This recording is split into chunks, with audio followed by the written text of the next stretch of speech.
Queridos amigos, ¿cómo están? Bienvenidos, es un honor, un placer estar juntos otra vez para estas lecturas y este arduo objetivo que nos hemos trazado, que nos hemos puesto de cubrir semejante campo de la teología, especialmente un campo muy debatido, ¿no? Es un campo muy debatido el de las profecías, el cumplimiento de las profecías. Hubiera sido más fácil hablar de los ángeles, ¿no? Y está más de moda también hablar de los ángeles. Bueno, a veces uno se mete en camisas de 11 varas y tiene que avanzar, no queda otra. Bueno, espero que estén bien. Estamos en un nuevo tema. Estamos en la sección 2 del libro que estamos leyendo. Hasta ahora ha sido todo introducción y camaradería, buenos modales, etc. Pero a partir de acá la cosa se pone más tensa, ¿no?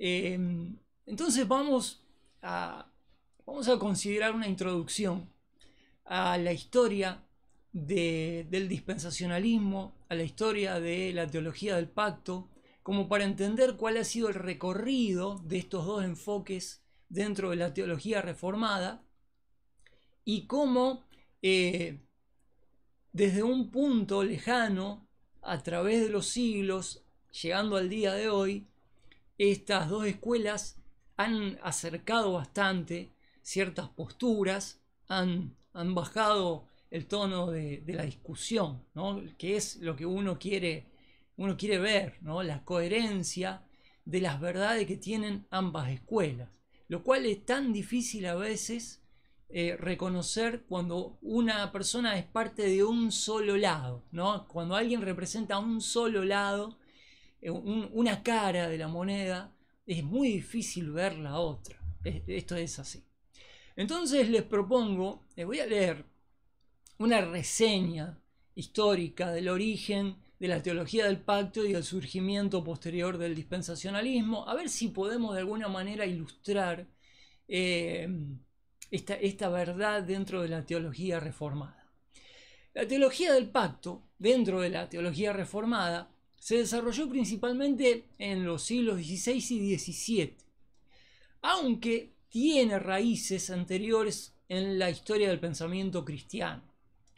Los reformadores, especialmente aquellos influenciados por Juan Calvino y sus sucesores, comenzaron a sistematizar esta perspectiva.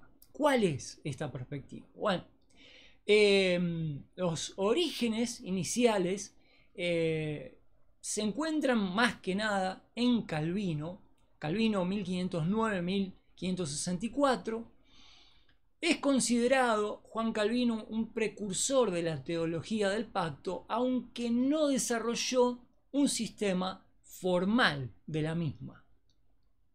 Calvino hizo hincapié en la idea del pacto de gracia, entendiendo que Dios se relaciona con la humanidad a través de pactos. Posteriormente hubo un desarrollo sistemático, ¿no?, más completo de esta teología en los teólogos reformados posteriores en los siglos XVI y XVII. Algunos de los nombres de estos teólogos: Caspar Olevianus, 1536-1587, fue uno de los primeros en formular explícitamente la idea de la teología basada en el pacto, diferenciando el pacto de las obras con Adán y el pacto de la gracia a través de Cristo. Olevianus vinculó estos pactos con las promesas de redención en Cristo.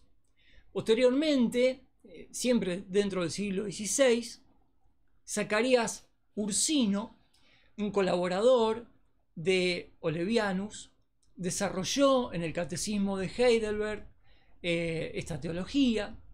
Luego William Ames, 1576-1633, fíjense cómo va avanzando, los teólogos se van superponiendo en esta teología. Fue un teólogo puritano fundamental en la popularización de la teología del pacto entre los reformadores ingleses. Explicó de manera detallada el pacto de obras y el pacto de gracia, según esta visión. Posteriormente, Johannes Cosseius, ya en el siglo XVII, fue un teólogo holandés que desarrolló una fórmula muy influyente de la teología del pacto, siempre haciendo hincapié en el pacto de las obras, prometiendo vida eterna a Adán bajo la condición de una obediencia perfecta, y posteriormente, después de la caída, el pacto de gracia que Dios ofrece mediante la redención en Cristo. Una teología simple, una teología coherente con el momento histórico posterior a la Reforma, una teología en este sentido podríamos decir primitiva en cierto aspecto, pero que daba una respuesta y una sistematización al plan de redención a lo largo de toda la Escritura. Esta teología ha sido la piedra angular del pensamiento reformado, mostrando cómo toda la Escritura está unificada en la historia redentora de Dios y su trato con la humanidad a través de pactos. La diferencia entre la teología del pacto y el dispensacionalismo comenzó en el siglo XIX, con el surgimiento formal del dispensacionalismo, principalmente asociado con el doctor John Nelson Darby, que vivió entre 1800 y 1882. Y los hermanos Plymouth, por supuesto no se puede omitir esto, en Inglaterra. Darby era un poco el líder de este movimiento. Darby, líder de los hermanos de Plymouth, desarrolló el dispensacionalismo clásico. Atención con esto. Alrededor de la década de 1830. Introdujo la idea de que la historia de la redención está dividida en dispensaciones o periodos de tiempo específicos en los cuales Dios se relaciona con la humanidad de formas diferentes. Darby enfatizó, por ejemplo, punto esencial, la distinción entre Israel y la Iglesia, una diferencia central que contrasta con la teología del pacto, que ve una continuidad total entre el pueblo de Dios en el Antiguo Testamento y en el Nuevo Testamento. El dispensacionalismo se popularizó rápidamente en Estados Unidos a través de figuras como, más tarde, Scofield, 1843-1921, el doctor Cyrus Scofield, quien publicó la Biblia de referencia Scofield en 1909. Esta obra fue crucial porque incorporó las enseñanzas dispensacionalistas en las notas explicativas de la Biblia, facilitando su difusión. Los seminarios y movimientos evangélicos como el Seminario Teológico de Dallas, fundado en 1924, también contribuyeron a la expansión del dispensacionalismo. Teólogos como Lewis Perry Schaeffer y Charles Ryrie, también podríamos agregar al Dr. Pentecost, que fueron, digamos, los grandes maestros de este seminario, fueron fundamentales en sistematizar y difundir el dispensacionalismo en el siglo ya XX. ¿Cuáles son los contrastes? Bueno, hemos visto, ¿no?, los contrastes. La teología del pacto se enfoca en una unidad de la historia de la redención bajo dos pactos principales, que es el pacto de las obras y el pacto de la gracia, y el dispensacionalismo introduce una ruptura entre Israel y la Iglesia y divide la historia en 7 dispensaciones, según la corriente clásica, por supuesto, destacando cómo Dios actúa de forma distinta en cada una de estas eras. a ver, que no la quiero hacer muy larga. El dispensacionalismo distingue claramente entre Israel y la Iglesia, considerándolos como dos pueblos diferentes, distintos en la historia, y la teología del pacto ve una continuidad entre el Antiguo y el Nuevo Testamento como un solo pueblo de Dios, lo cual en verdad tiene cierta lógica si se lo ve desde el punto de vista o desde el concepto o desde la categoría de la familia de Dios. Quiere decir, toda esa vasta extensión de redimidos que abarca desde Adán hasta los últimos redimidos de la historia. Hay una gran familia de Dios enfatizada en la teología del pacto con una gran unidad, pero cuestionada por el dispensacionalismo en el sentido de que si bien hay una gran familia, Dios no trató de la misma manera con Adán que con Noé, que con Moisés, con Israel, con la iglesia y en el futuro, etc. Entonces, no me quiero extender más. Quería hacer solamente una reseña de esto, y creo que está bien, como para tener una noción. A lo largo de los últimos del último siglo y medio, las diferencias entre los teólogos del pacto y los teólogos del dispensacionalismo se han ido acercando.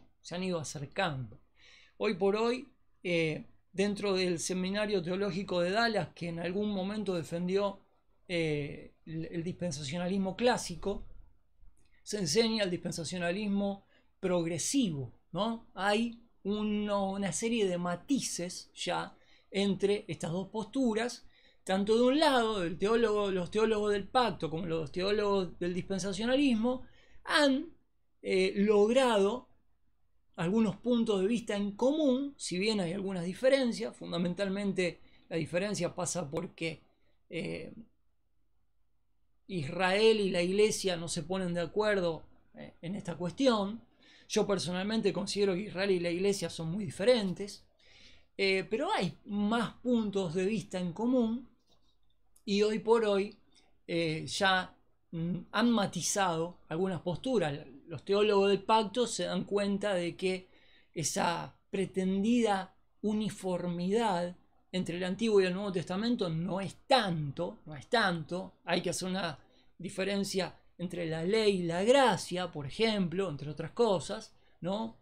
Hay muchas cuestiones que se han ido puliendo y ha habido un acercamiento que yo considero que conforme sigan pasando los años, ese acercamiento se va a hacer más pronunciado, y la síntesis, al fin y al cabo, entre estas dos posiciones va a ser cada vez mayor. Lo que yo quisiera aportar desde mi humilde punto de vista es una cuestión de enfoque histórico, que a mí me parece que ha influenciado mucho en las diferencias que había más que nada al principio entre estas dos posturas. ¿A qué me refiero? Me refiero a lo siguiente. Los teólogos del pacto, especialmente en el tiempo de los grandes avivamientos, cuando la predicación se extendió por todo el mundo por medio de los misioneros, los Wesley, Jonathan Edwards, George Whitefield, David Brainerd, etcétera, etcétera, ellos vivían un momento histórico en el cual estaban viendo, como nunca antes se había contemplado, un avivamiento bastante realista, no tanto como es el mito del avivamiento de aquella época, pero un avivamiento de proporciones increíbles que vio el mundo, especialmente en el siglo XIX, 1800, y los teólogos de aquel momento vieron, o mejor dicho, creyeron ver que el reino de Dios se iba a establecer en la tierra. de una manera total, completa y global, porque la extensión del Evangelio era por demás llamativa. Se llegaron a todos los continentes, se tradujo la Biblia a cientos y cientos y cientos de idiomas. Realmente era fabuloso lo que estaba pasando en ese periodo histórico. Entonces, todos somos hijos de nuestro tiempo, de nuestra época histórica en la cual vivimos. Tenemos ese marco, ¿no? Ese marco de referencia dentro del cual vivimos, y nos cuesta mucho salir de ahí. Los teólogos de esa época consideraron que si el gran despertar de esa época seguía al paso que se estaba desarrollando, el reino de Dios se iba a establecer de alguna manera en toda la tierra, se iba a evangelizar a todo el mundo. Entonces consideraron, para el momento en el cual estaban viviendo, que la teología del pacto era la más adecuada para interpretar la realidad bíblica. ¿Qué pasó? Pasó que las cosas en el siglo XX cambiaron muchísimo. Y la perspectiva dentro de los teólogos comenzó a cambiar con la llegada de dos grandes guerras que cambiaron la historia. Claro, todo ese vergel que supuestamente se iba a ver en el siglo XX, al paso de que se iba evangelizando en todo el mundo, la extensión del evangelio era terrible. Las proyecciones que se habían hecho durante todo 1800, de golpe y porrazo, llega 1900, 1914, comienza la Primera Guerra Mundial, se ve el mundo involucrado, Europa se ve involucrada en una guerra de unas proporciones que jamás en la historia se había visto. Hay un receso ahí entre 1919 y 1939, 40, cuando comienza la Segunda Guerra Mundial, que realmente es una continuación de la Primera Guerra Mundial, la segunda. Los teólogos empiezan a ver que realmente el siglo XX comienza a tener más bien unas características apocalípticas más que lo que había sido el siglo anterior, que parecía que Cristo iba a venir y que el mundo iba a estar esperándolo. Las cosas cambiaron. Y de acuerdo con el cambio dinámico de la historia, los teólogos, a mediados del siglo XX, 1950, después de la guerra, especialmente de la Segunda Guerra, empiezan a ver que la cosa no era tan halagüeña como había parecido en el siglo anterior. Entonces comienzan a ver que realmente hay una serie de movimientos tectónicos que hacen colapsar el orden mundial, y comienzan a ver de forma más coherente que Dios está, según la interpretación de ellos, está obrando de una manera muy diferente en el siglo XX, que hay muchas características apocalípticas o preapocalípticas, que la cosa no cierra por el lado de la teología del pacto y de que pronto vamos a ver el mundo completamente convertido al cristianismo. Todo cambia drásticamente en menos de un siglo. Y entonces tenemos una serie de teólogos que empiezan a ver otra realidad y empiezan a adecuar especialmente el estudio de las profecías de una manera más consecuente con lo que era la realidad histórica del momento. Hay que reconocer que desde 1919, hace 100 años, hasta el 2019, las cosas han empeorado, las cosas no han mejorado, las cosas han desmejorado terriblemente a lo largo de este último siglo. Las cosas cambiaron abruptamente en el mundo, y hoy por hoy hay muchos teólogos que ven más plausible en el dispensacionalismo una explicación de lo que está pasando y de lo que va a pasar. Entonces, cada uno es hijo de su época, de su tiempo. Nosotros creo que con sabiduría haríamos bien en tratar de hacer una síntesis de los últimos 2 siglos y ver realmente si hay una coherencia, ¿no?, en lo que está pasando. Pero también, antes de comenzar con la lectura del libro de hoy, en nuestro archivo PDF, yo noto una cuestión. ¿Qué es la cuestión humana? Estuve buscando, miren, se los voy a ilustrar rápidamente para terminar con esta larga introducción, discúlpenme. Hay una cuestión acá que involucra al componente esencial de esta discusión, que es el ser humano. Cuando uno comienza a ver a lo largo de la historia de la humanidad, es increíble, pero es sistemático, por cada escuela filosófica o teológica que apareció, ya sea hace 2000 años atrás o ya sea hace 200 años atrás. Esto es una constante en la historia. Por cada escuela filosófica que aparece una escuela filosófica contraria, antagonista, ¿no? Tenemos a lo largo de la historia,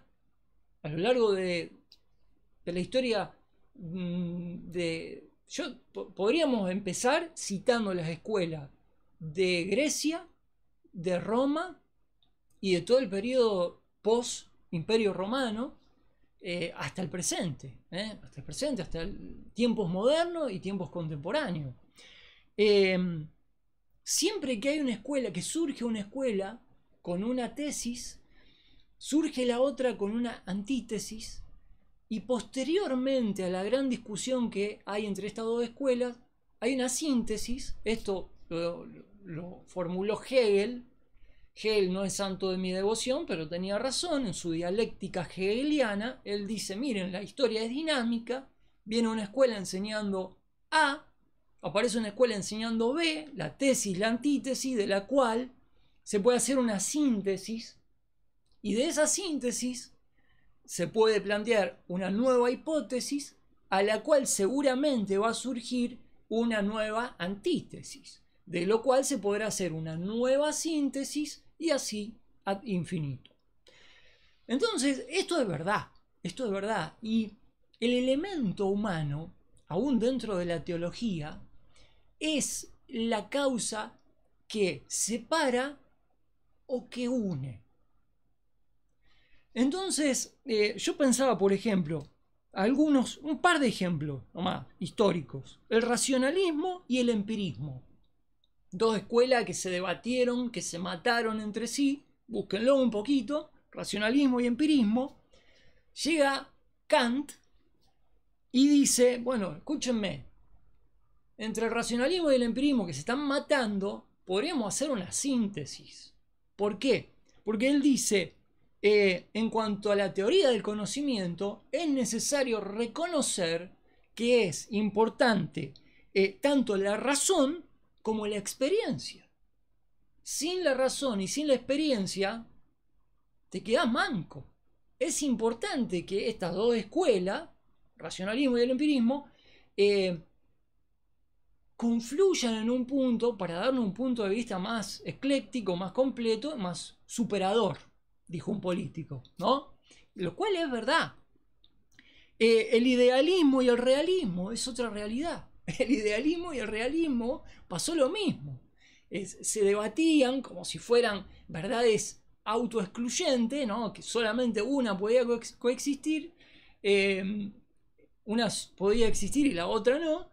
Y llega el momento en el cual vienen otros filósofos y dicen, miren, tomamos esta idea y esta otra y hacemos una síntesis, y esto coincide, y son más las virtudes que provienen del hecho de una síntesis de estas 2 ideas que si se autoexcluyen.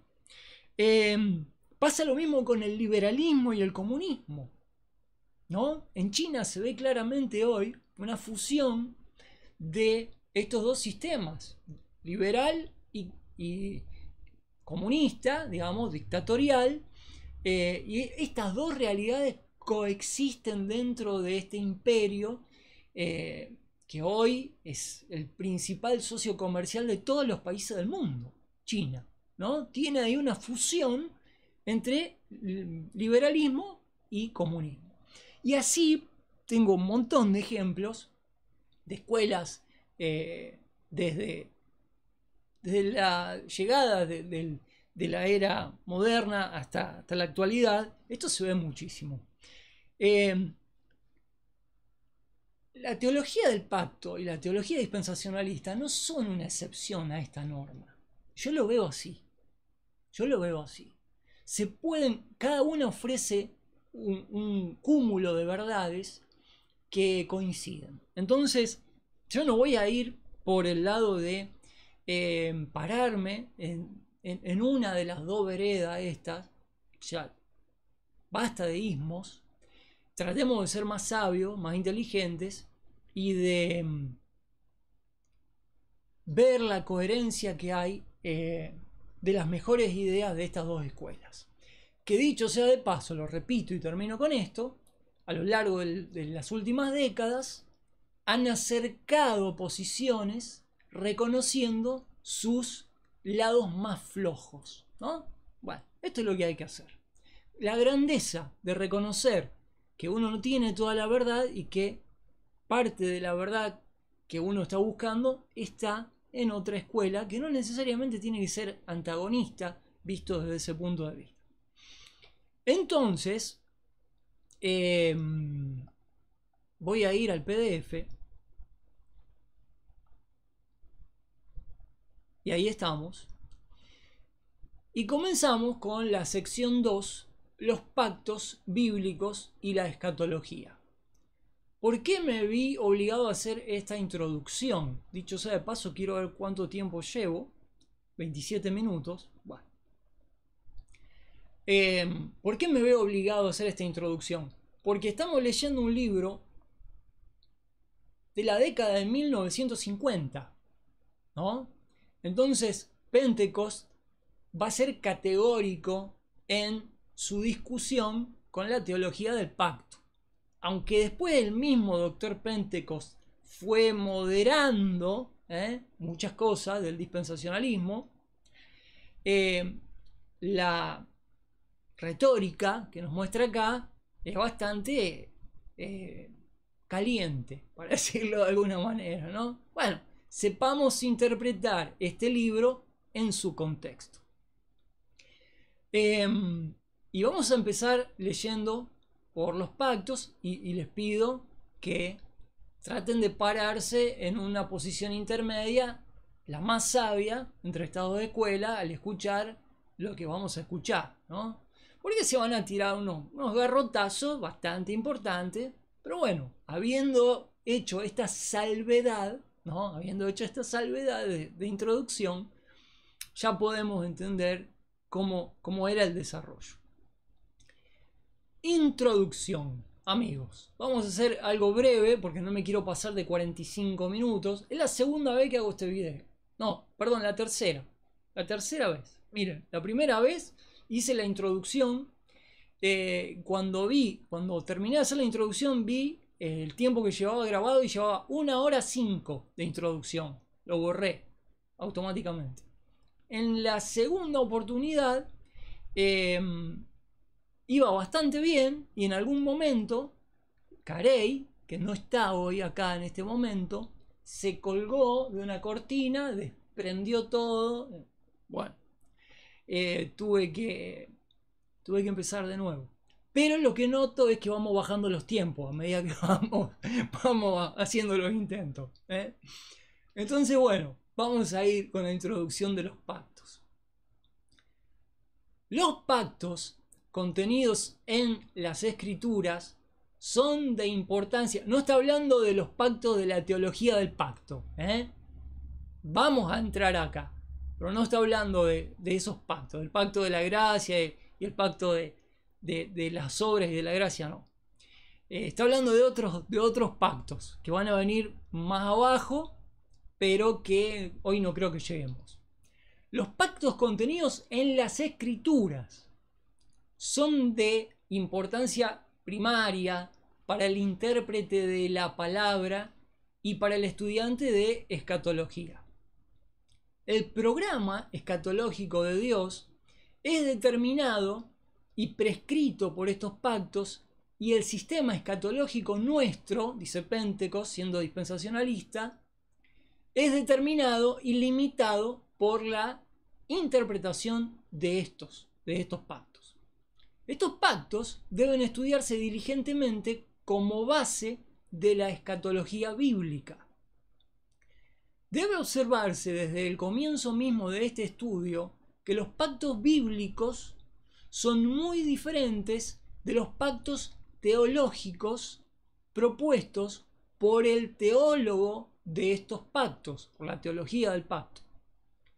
Él ve las épocas de la historia como el desarrollo de un pacto hecho entre Dios y los pecadores, por el cual Dios salvaría, por ese pacto, mediante el valor de la muerte de Cristo, a todos los que viniesen a Él por la fe.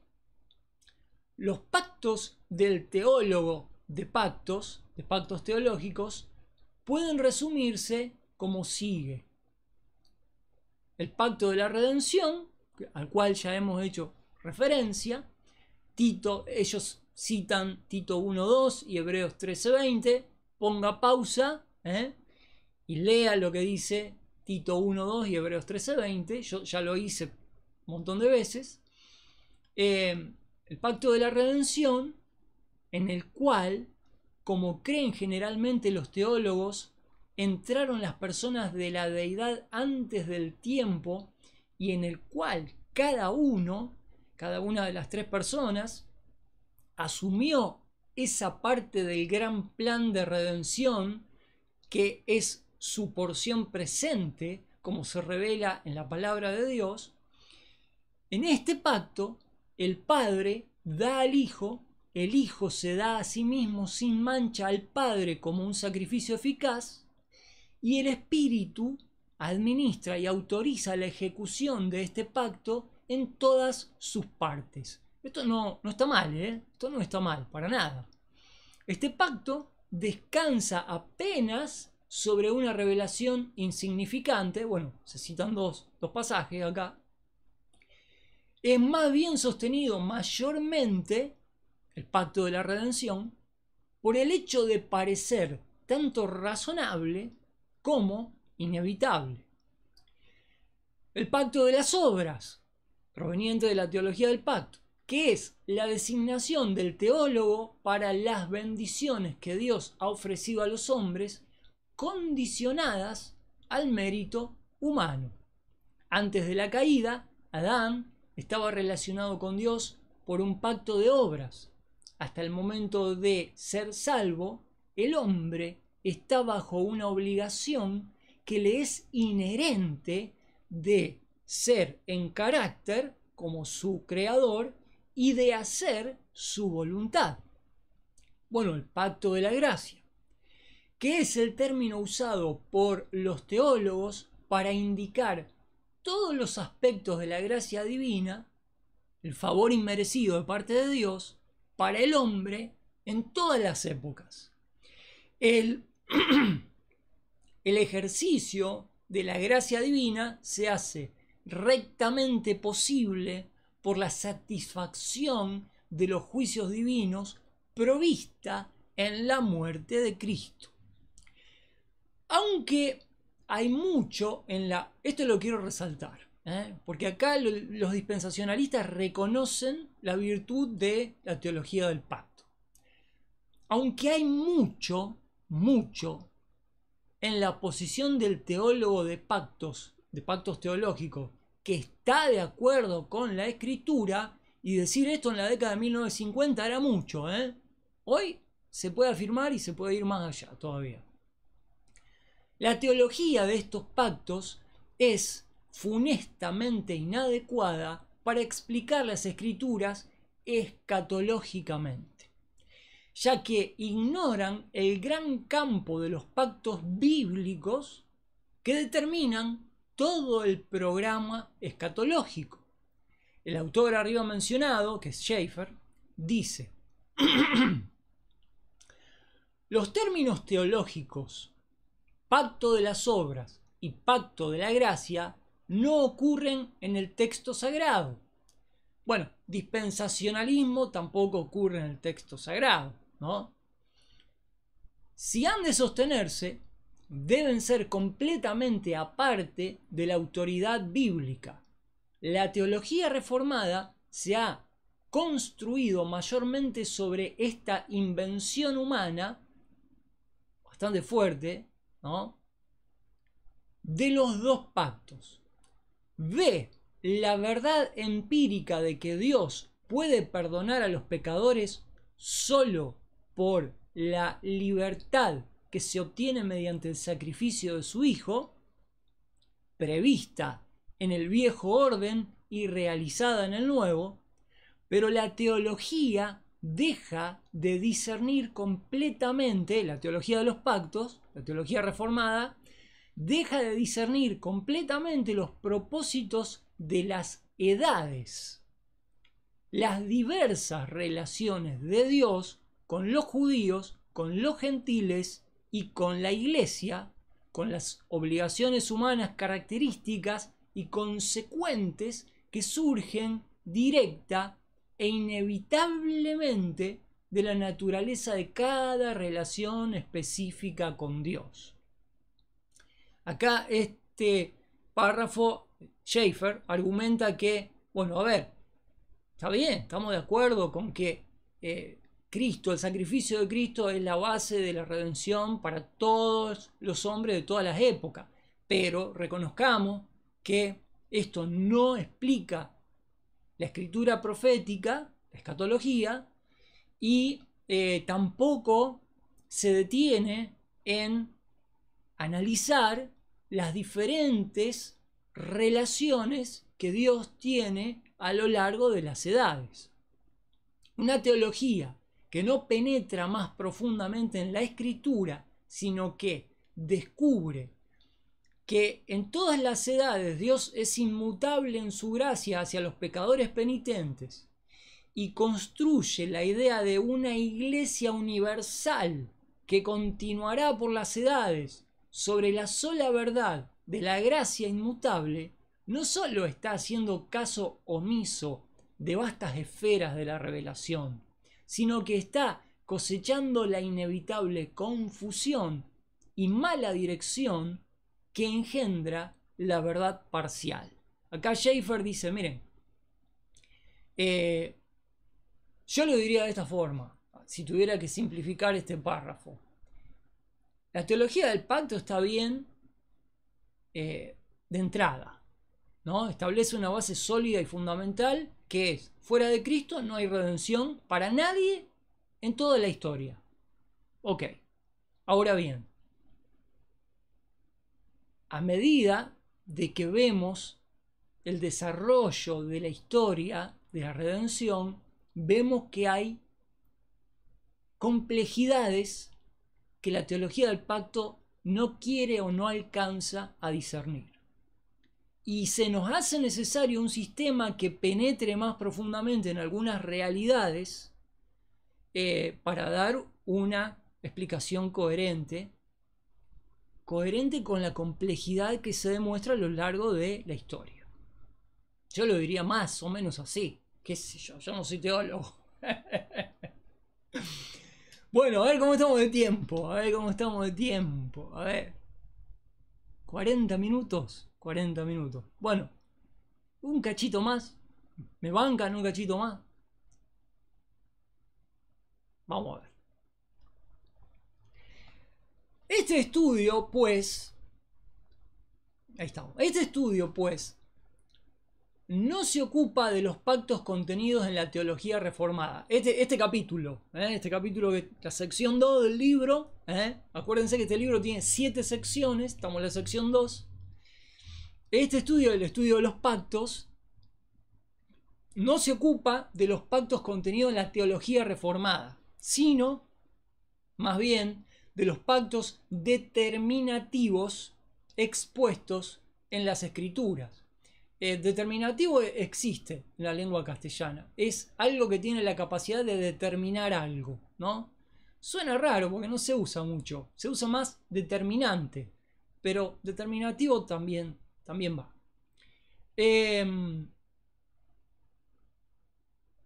Bueno, acá vamos a entrar en la letra A. La letra A es una definición de pacto como concepto, y posteriormente la cosa se va a poner muy compleja. Entonces yo les propongo dejar acá. Yo lo que quería hacer era una introducción. Ya salgo de ahí, me vengo acá, ya está. Yo lo que quería hacer era una introducción a esta cuestión. Creo que es una introducción bastante completa y no demasiado extensa. Entonces les propongo dejarlo acá y comenzar en el próximo estudio de escatología ya con la cuestión de los pactos que se van a enumerar allí, que son 5 pactos los que reconoce este estudio, que es, a ver si me acuerdo de memoria, el pacto que se denomina abrahámico, pacto que Dios hizo con Abraham, el pacto denominado palestino, que es un pacto a través del cual Dios se compromete a darle al pueblo de Israel una cierta y determinada extensión de tierra con unos límites muy concretos. Iba a hacer un paréntesis para entrar en el conflicto de hoy en Medio Oriente, pero no.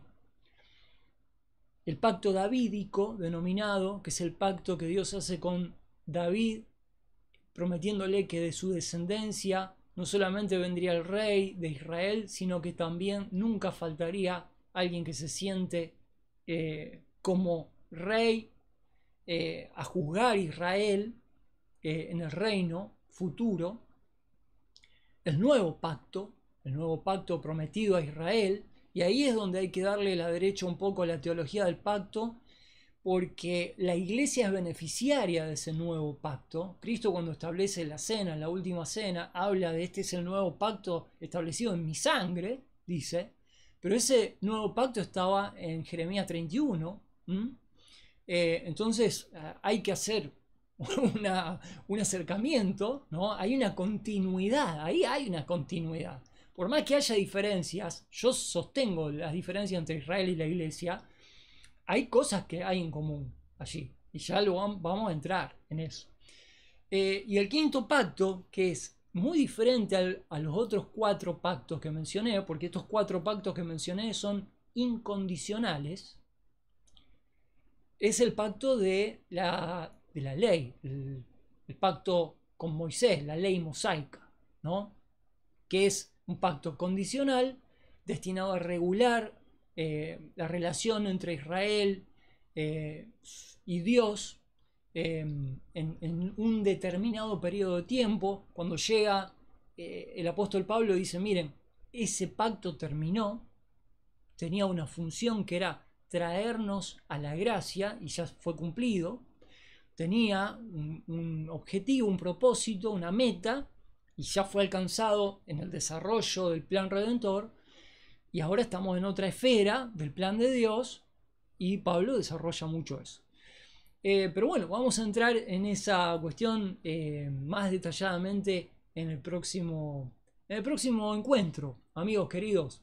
Gracias por estar y gracias por el interés de ver esto. Yo de todas maneras, aunque nadie lo mire, lo voy a seguir haciendo porque como no hay esto, nadie se quiere tomar el trabajo de sentarse y tratar esto de una manera extensa, exhaustiva, alguien lo va a tener que hacer. Yo no quisiera hacerlo porque no estoy preparado para hacerlo, pero bueno, lo voy a tener que hacer yo. Si alguien encuentra esto, que me avisa, a lo mejor está, yo no lo encontré, pero bueno, por lo menos en español, qué sé yo, no sé. Amigos, nos estamos viendo la próxima, les mando un abrazo, me voy a tomar un café con leche con la peluda, que me arrancó, lo que ustedes ven acá atrás, me lo arrancó completo. se cayó todo y yo estaba en el medio de la disertación. Ahora voy a tener que hablar con ella. Nos vemos, cuídense.